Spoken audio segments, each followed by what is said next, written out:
left my keys in the ignition of my car all last night from the time I got home. Because what I've been doing is when I get home, I'm not taking my stuff in with me. Because I don't want to have to take the time to put it away and set it down. And I just leave it in the car for the time being so that I can get to Ellie and say hello to her and interact, and nothing more. Leave all my school stuff in the car for the time being. Well, yesterday that included my keys. And I never got around to going back outside to get them. So my car was sitting in the driveway unlocked with the keys in it all night. However, my wife's car was directly behind it and it was locked and secured. So it's not like it was going to go anywhere. If anything, somebody was just going to get into it and grab a old granola bar wrapper, I guess. That makes my car sound dirty. It's not. I have a couple of little granola bar wrappers, like in the cup holder. That's it. Like everything else is clean.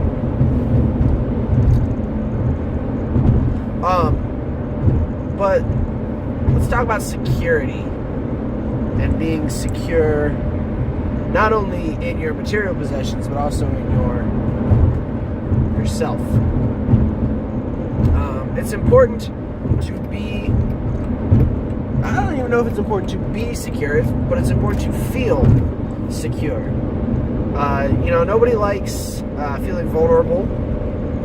Nobody likes feeling excuse me, like they're on the outs, or that they're always trying to catch up with something. So, physical security, like on your house, you lock the doors, maybe you set the alarm if you got one. Your car, you lock it up. Security tends to do a lot with like locking things up.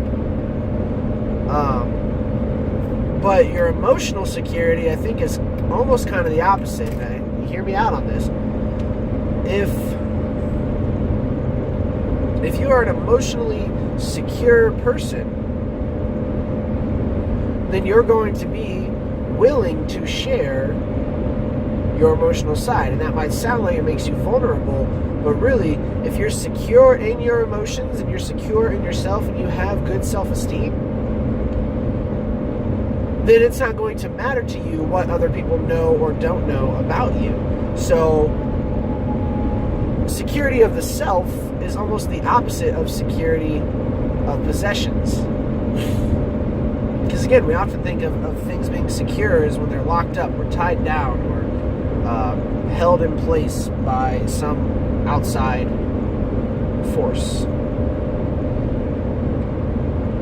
But to be secure in yourself is to kind of do the opposite, to not hold yourself down, to know that who you are is who you are no matter what,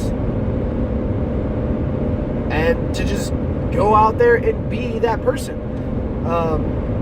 And to not hold back anything, to not stay inside, to not just look at your Facebook page and your Instagram and communicate through those, but to go out and actually be a person, to interact, to live, and we don't see a whole lot of that. There's people that claim to be secure, the people that are sitting behind their keyboards giving all their opinions about every single situation that this country comes into, politically, socially, or otherwise. Those people sound really secure because they're like, oh, I'm going to put this on the internet. Nobody's going to tell me any different. I'm going to argue it till I die. That's how everybody sounds when they're behind a keyboard. But the second you step out and actually want to have a conversation with that person, they shy away from it. They might defend their position for a little while, but they don't have Google right there backing them up to know what they're supposed to say or think next. So sometimes the people that come across as the most secure are actually not.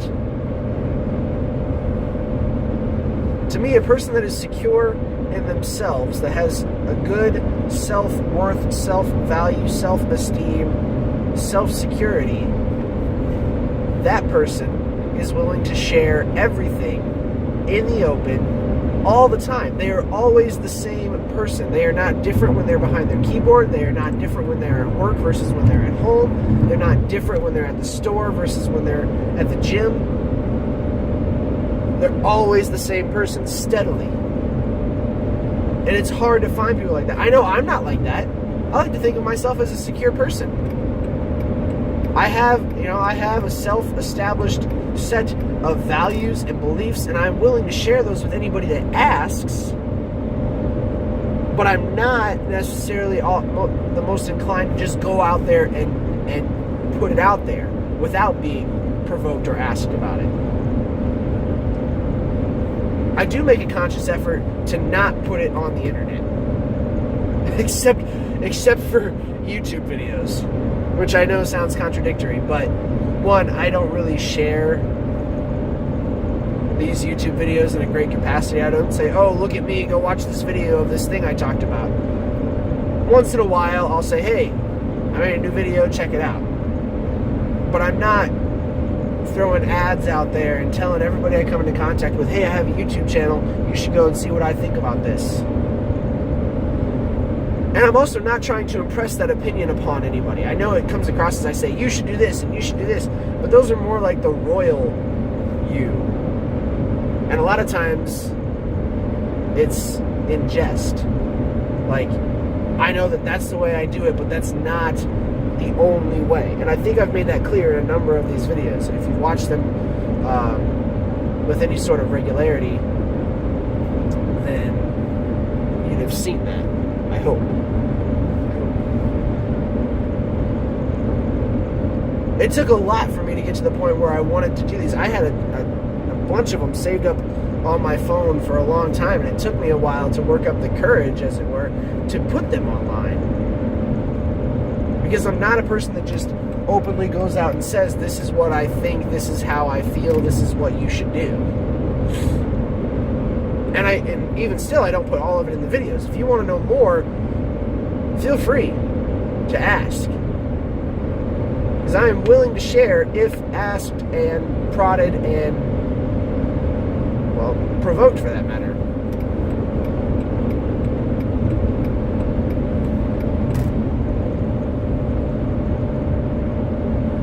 But I'm not in any position, as secure as I feel in myself, I'm not in any position to tell anyone else how to feel about a topic. I can tell them how I feel about it, but it is not my place, my job, or my duty to tell you how to feel, to tell you what opinion you should have. I can tell you what mine is, and I can tell you why, and if your opinion is swayed because of that, fine.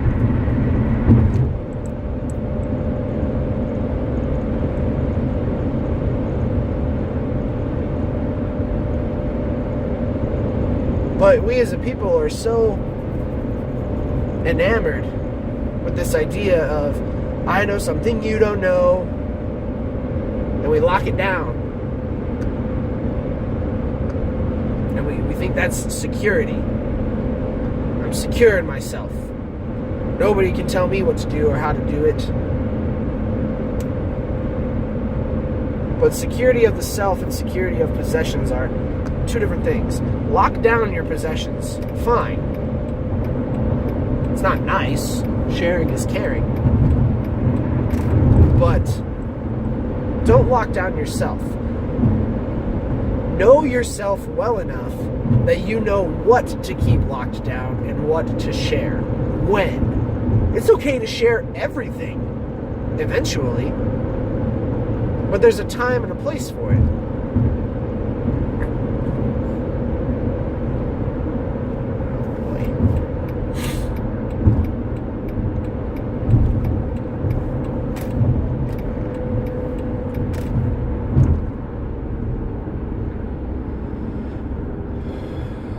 So that's how I feel about that. Find the right time and place to be secure. Okay, sitting in my driveway, in my car, unlocked with the keys in it, it's reasonably secure because of the neighborhood I live in, because of the way the vehicles are oriented. That's fine. That's an okay thing. But to go throw it in a parking garage outside the Willis Tower in Chicago, leave it unlocked, the keys in it. Not the most secure thing. So there's a time and a place for all of these things.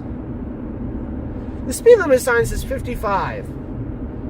We're going 47.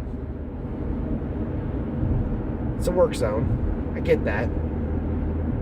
But they said 55. Like, they don't expect you to go slower than 55. If they wanted you to, they'd post a different speed.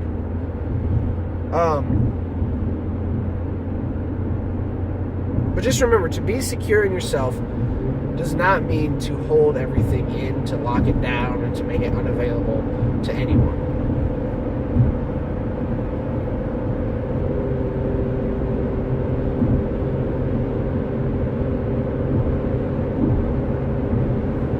What it means is to know when, what, and how to share it.